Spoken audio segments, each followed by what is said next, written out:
sebuah tokoh ulama yang punya kontribusi besar terhadap pembangunan bangsa ini, yaitu Kiai Haji Wahid Hasyim, di mana beliau pernah menjadi Menteri Agama Republik Indonesia yang menentukan dan melahirkan putra terbaik bangsa, yakni Kiai Haji Abdul Rahman Wahid, yang pernah menjadi orang nomor satu di Indonesia, yakni Presiden Republik Indonesia. Maka tidak ada salahnya jika kita mencontoh suri tauladan dari Kiai Haji Wahid Hasyim. Assalamualaikum warahmatullahi wabarakatuh. Dikutip dari Kholili Hasyim dalam artikel yang berjudul Kebangsaan dan Keislaman menurut Kiai Haji Wahid Hasyim. Kiai Haji Abdul Wahid Hasyim merupakan salah seorang tokoh nasional yang tergabung dalam BPUPKI dan Panitia 9 yang menyusun Piagam Jakarta, sebuah piagam yang melahirkan proklamasi dan konstitusi negara.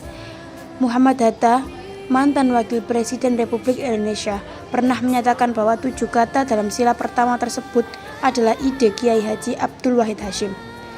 Kiai Haji Wahid Hasyim adalah putra pendiri Nahdlatul Ulama, yaitu Hadratus Syekh Kiai Haji Hasyim Asy'ari, dan ayah dari Kiai Haji Abdurrahman Wahid atau yang lebih sering disapa Gus Dur.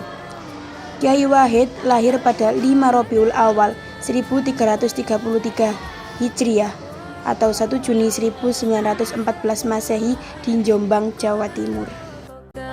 Dikutip dari Permana 2012 dalam artikel yang berjudul Biografi Kiai Haji Wahid Hasyim.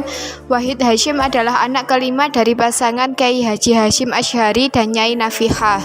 Nama kecil beliau adalah Muhammad Asy'ari yang dinisbahkan pada kakeknya. Namun Asy'ari kecil sering sakit hingga namanya diganti menjadi Abdul Wahid Hasyim yang dinisbahkan pada datuknya.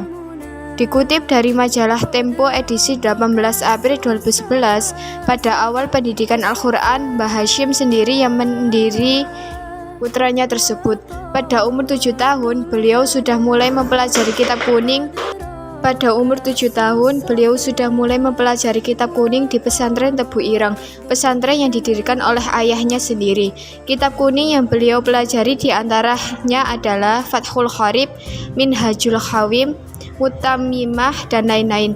Setelah lulus dari pesantren Tebu Ireng saat berusia 12 tahun, Wahid Hasyim mulai melakukan pengembaraan mencari ilmu ke berbagai pesantren seperti Pondok Siwalan Panji, Sidoarjo, dan pesantren Lirboyo Kediri hingga usia 15 tahun. Dikutip dari penjelasan Helmi Permana 2012, pada tahun 1932, Wahid berangkat ke Hasyim Mekah bersama sepupunya Muhammad Ilyas dan menetap di sana selama 2 tahun. Mereka berdua menjalankan ibadah haji, juga memperdalam ilmu pengetahuan seperti nahwu, shorof, fikih, tafsir, dan hadis. Sepulang dari Mekah, Kiai Haji Wahid Hasyim mulai mengajar di pesantren Tebu Ireng dan melakukan perombakan kurikulum pendidikan di sana dengan mendirikan Madrasah Nizamiyah. Terinspirasi dari madrasah yang pernah dipimpin oleh Al-Imam Al-Ghazali di Baghdad. Di samping mengajar, beliau juga mulai bergabung dengan Nahdlatul Ulama pada tahun 1943 dan aktif menjadi pengurus. Meskipun beliau adalah putra pendiri Nahdlatul Ulama, beliau tetap menduduki jabatan mulai dari bawah, layaknya orang lain. Awalnya menjadi sekretaris, ketua cabang, hingga akhirnya pada tahun 1946 beliau terpilih menjadi ketua Tanfidziyah PBNU karena menggantikan Kiai Ahmad Siddiq yang meninggal dunia. Hidup beliau memang cukup singkat, namun rentang waktu 39 tahun yang dilaluinya telah menggoreskan nama Wahid Hasyim sebagai pahlawan nasional. Beliau menduduki peran sangat penting dalam mencari jalan keluar terbaik bagi masa depan bangsa Indonesia, seperti yang dikutip dari majalah Tempo edisi 18 April 2011. Pada tahun 1939, Kiai Haji Wahid Hasyim memimpin Federasi Ormas-Ormas Islam Indonesia seperti NU, Muhammadiyah, PSII, PII, Al-Irsyad, dan Persis melalui Majelis Islam A'la Indonesia atau disebut MIAI yang kemudian diganti menjadi Majelis Syuro Muslimin Indonesia atau Masyumi. Dikutip dari buku 100 Tokoh yang Mengubah Indonesia pada masa kepemimpinan Wahid Hasyim, pada tahun 1952 NU menyatakan keluar dari Masyumi dan menjadi partai politik tersendiri. Kiai Haji Wahid Hasyim juga pernah menjabat sebagai Menteri Agama dalam 3 periode pemerintahan, Kabinet RIS, Kabinet Muhammad Nasir, dan Kabinet Sukiman.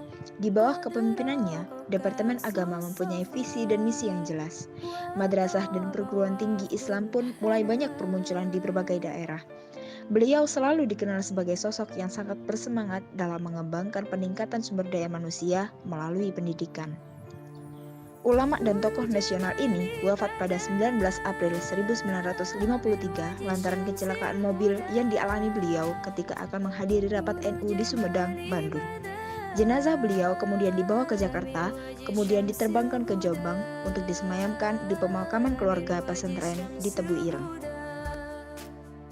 Sekian penjelasan kami tentang Kiai Haji Abdul Wahid Hasyim. Apabila ada kesalahan kata, kami memohon maaf yang sebesar-besarnya. Wassalamualaikum warahmatullahi wabarakatuh.